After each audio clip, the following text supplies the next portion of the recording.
crying out to the outside world, either through crying or subtle vocalizations.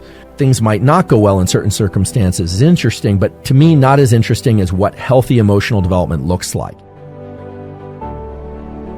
If we want to understand emotions, we have to look at where emotions first develop.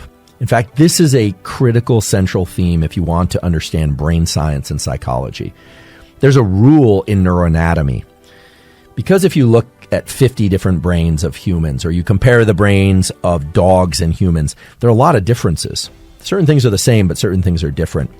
And the rule that every good neuroanatomist knows is that if you want to understand what a part of the brain does, you have to address two questions. First, you have to know what connections does that brain area make? What is it connected to? Where does it get inputs from? And where does it send inputs? So for instance, if there's an area of the brain that gets direct input from the neurons in the nose, you can be pretty certain that it has some role in analyzing smell, in measuring something about odors or analyzing something about odors. Now, if it also gets input from the eye, you can also conclude that it gets input from the visual system, that it cares about light and photons. This is sort of obvious. And yet you need to know that connectivity, and you need to know what's called the developmental origin of that structure. You need to know where it was early in development, because things move around a lot as the brain develops. The brain, of course, is this more or less squishy thing floating around in some liquid that's stuffed inside your skull. And as a consequence, things move around a lot. They are not always in the same place in two different species or two individuals of the same species. So you have to know where they started out, because where they started out informs what they do as well. And when we're talking about emotions, we cannot point to one area of the brain. We can't say that's the area of the brain that's responsible for emotions. There is this so-called limbic system that has been linked to emotions in various ways. The limbic system is just one component of the inputs to create emotions. It's not the place for emotions. You can't go in and lesion one location in the brain and eliminate emotions entirely. It just doesn't work that way.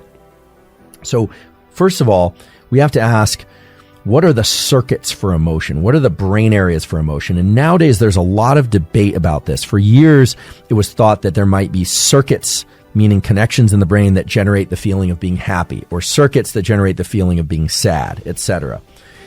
And yet, I think there's good evidence for circuits in the brain, such as limbic circuits and other circuits, that shift our overall states, or our overall level of alertness or calmness, or whether or not they bias us toward viewing the outside world or paying more attention to what's going on inside our bodies. Emotions do arise in the brain and body. They arise because there are specific connections between specific areas in the brain and body. And if we want to understand how emotions work, we have to look how emotions are built. And they are built during infancy, adolescence, and puberty. And then it continues into adulthood, but the groundwork is laid down early in development when we are small children. So let's think about what happens to a baby that comes into the world. A baby comes into the world. You were born into this world without really any understanding of the things around you. When you were a baby and when I was a baby, we didn't have any sense of the outside world except that it responded to our acts of anxiety, essentially. Babies lack the ability to make cognitive sense of the outside world. Crying out to the outside world, either through crying or subtle vocalizations, we start to develop a relationship with the outside world in which our internal states, our shifts in anxiety, start to drive requests, and people come and respond to those requests. Things might not go well in certain circumstances is interesting, but to me, not as interesting as what healthy emotional development looks like. And if you haven't achieved healthy emotional development, what can be done as an intervention at later times in order to rescue that? So the baby, you as a baby, you're flopping around there in your crib, you're getting care where you need it and when you need it, presumably. And this gets to the basis of what emotions are about, which are emotions are really about forming bonds and being able to predict things in the world. That's really what emotions are about. Whether or not the baby feels angry or happy or sad, we don't know. We can guess, but we don't know. In fact, most of the time, we don't even know how we feel, let alone how other people feel. And that's true for adults. And at this point, I actually just want to pause and mention a really interesting tool that is trying to address this question of what are emotions and what do they consist of. This is an app. I didn't develop it. I don't have any relationship to them. And it's called Mood Meter. And it's actually quite interesting, I think, and it starts helping you be able to predict how you're going to feel at different times of day.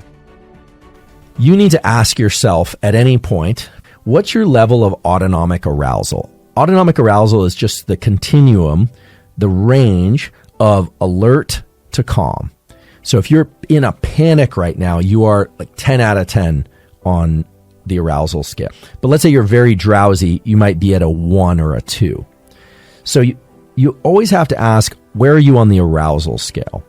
And then there's this other axis, this other question, which is what we call valence. Now, valence is a value. Do you feel good or bad? I would say I feel pretty good right now. On a scale of 1 to 10, I'm like I feel like a 7.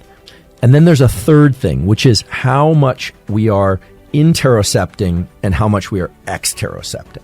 All right. So how much our attention is focused internally on what we're feeling and how much it's focused externally.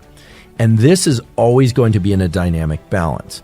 So for instance, if you're really, really stressed, oftentimes that puts you in a position to be really in touch with what's going on in your body. If you start having a lot of bodily sensations, like your heart is beating so fast that you can't ignore it, then you're really strongly interoceptive. But also sometimes you're really stressed because someone's stressing you out or somebody sends you a text message and you're really triggered by it. If it does happen to you, then you're exterocepting. So there are these three things: how alert or sleepy you are, that's 1. How good or bad you feel, that's 2. And then whether or not most of your attention is directed outward or whether or not it's directed inward. And much of what we call emotions are made up by those 3 things.